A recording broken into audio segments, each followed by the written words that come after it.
and it is such a dire picture. You know, it's a time where we are surrounded by literally insane people who are making decisions that further their own interests and their desire to either hold on to power or grow their power at the cost of the well-being of the people and at the cost of our fundamental freedoms. And that's where, you know, this election, our using our voice, our defending our freedom of speech by speaking the truth and speaking freely, all of these things, and our engagement with them as Americans, as citizens, it matters more than anything else. Because if we continue to go down this track, we will continue to see our freedoms undermined until we wake up one day and this will no longer be the America that we know and that we love. That's a scary thought. And it is. Until the last few years, I never would have thought that was the case. Same. I would be like, nah, we're going to be okay. Yeah. Now I'm not so sure. Yeah. Because, I mean, we've gone through, you know, the political powers switch from one side to the other and back again.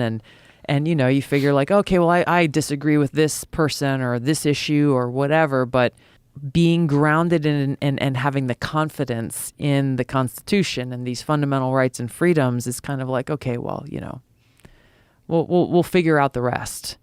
But all of that, for everything that we've talked about, censorship and control and big government overreach and all of the government surveillance, all of these different things point to the very real risk and domestic threat that we face. Yeah, there's just so many factors that are simultaneously taking place. There's surveillance, there's the invasion, which is kind of an invasion. I mean, you can call the open borders. You can call it whatever you want. Yeah. But it's people coming here that aren't supposed to be here. And I'm for immigration, just for them figuring out who's criminal. Like, well, legal. Yeah, I mean, legal. And this is the thing. I've got a friend of mine who's about to retire, Special Forces, Green Beret, served over 30 years in uniform. Great American who's dedicated his life to service. He's about to retire.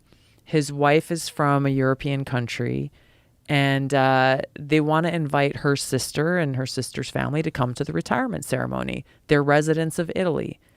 They have been denied a tourist visa to come to America for 2 weeks to attend this Special Forces warrant officer's retirement. How is that? And these are like, hey, they got a family, they got young kids, they got school, they got jobs, and they were denied, saying, well, we don't, you know, we don't think that you have, we don't have confidence that you will come back to your life in Italy. Hilarious. And yet, again, people are coming through the border every day, being picked up. Border Patrol has become like this Uber drivers for people who are breaking our laws from the moment they step across the border into our country illegally. And okay, so then they go out in the country. Nobody knows where they are, who they are. Are they really going to show up for a court date in 2 years or 3 years? And nothing is really truly being done about this. Yeah. Some of them 7 years. Yeah. 7 years between then and the court date. Okay. It's what? infuriating. Yeah, exactly. Exactly. It almost seems like it's all designed to erode our faith and to make this whole thing something that's way easier to control. Because the way our system is set up right now, if you can express the freedom of speech, if you actually can do that, it makes it very difficult to control a narrative. That's it right there. Yeah. That's it right there. Control and power. And they're terrified of a truly free society where we can have a truly free open marketplace of ideas.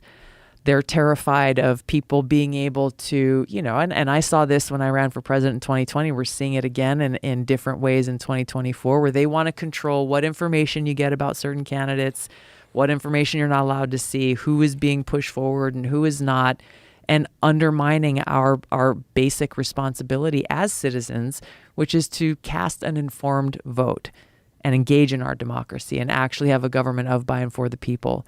They're terrified of us doing that and making what they believe is the wrong choice. So they're trying to take away our right to do it so they can remain in power. And in their minds, I know many of these people, and they feel justified in what they're doing. that they are the righteous ones, that they are standing up for America and standing up for democracy, so much so that they are willing to destroy our democracy to save it in their minds, which is a dangerous, dangerous mindset that we could see in foreign dictators in different parts of the world and throughout history. It really is. And it's astonishing how few people are willing to accept that it still takes place today. Right. They almost have this thought that those things have been sorted out and that, that was the case in the past. Mm-hmm. And even though history is filled with it, and there's actually no instances of it not taking place. Right. But now, don't be silly. Right. Now we've got it. You've got to leave hands in the... I had Jan Werner on here from Rolling Stone. Jan Wenner. Yeah. He was trying to tell me that the government should regulate the internet. I'm like, the government? The same people that lied about weapons of mass destruction, those people? Exactly. And no, not those ones. Yeah. Everybody wants daddy. Right. They want daddy to come along. No one is gosh. going to save you. No, exactly. No one's going to save you. And That's it. People in Maui know that. They know that now. Yes. And no one's going to save you. Yes. And we have to be aware of how fucking crooked this system is. Yes. And I don't know how we're going to get out of it. I don't. But I'm very happy that people like you, or at least you have the courage to talk about it. And so few people do. And it's a strange time to be alive. It's wonderful in a lot of ways. It's amazing in a lot of ways. But it's like treacherous. There's a lot going on right now. That's like, it really makes you wonder. There's so much fucking subterfuge and shenanigans and so much money being funneled around and moved around. It's just like, whew. I think that's where there is, there is a silver lining in what we have been through COVID and through everything that's happened since. Is I think more and more people are waking up and at a minimum just questioning what they're being told. Is this actually true? Looking for information and news from other sources than maybe they had been before. Yeah. And just what you said, no one's coming to save us. I think that is the message I'm carrying. I'm on the road constantly, and I'm talking to people, whoever will listen at events and on different media platforms. It's what I focused on in my book, For Love of Country.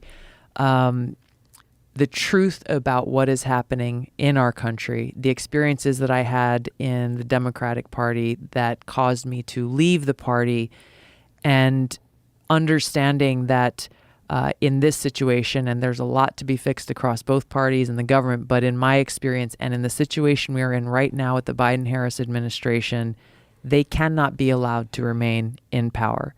We can agree or disagree on different issues, and it's good, and we should have those conversations. But when you look at the unprecedented abuse of power that they are engaging in, undermining the rule of law, politicizing our government entities, targeting Americans who happen to be their political opposition, whether it's Donald Trump or the mom who's protesting at a Board of Education meeting to have a say in what kind of education her child is getting. This is happening across the country. And if we, the American people, don't do something about this and stop them and hold them accountable, what happens in these elections? If they're allowed to remain in power, they will tell us, hey, you gave us a mandate. You said, hey, good job, thumbs up, keep at it. And we'll see everything that's happened just continue to escalate to a point where I have no doubt that our freedoms will be eroded to a point where it'll be virtually impossible to get them back. And where do we go from there? America no longer becomes the land of the free and the home of the brave. It becomes the land of people who are controlled by the government and forced to comply or else. And if you dare to have the courage to speak up and speak the truth, or say, hey, look, guys, the emperor has no clothes on. Boys are boys and girls are girls, and that's just how it is, then you will experience the retaliation or the consequences of that action. Check out my book, For Love of Country, for sale right now at tulsigabbard.com. And you can also pre-order the audiobook that I narrated on Audible.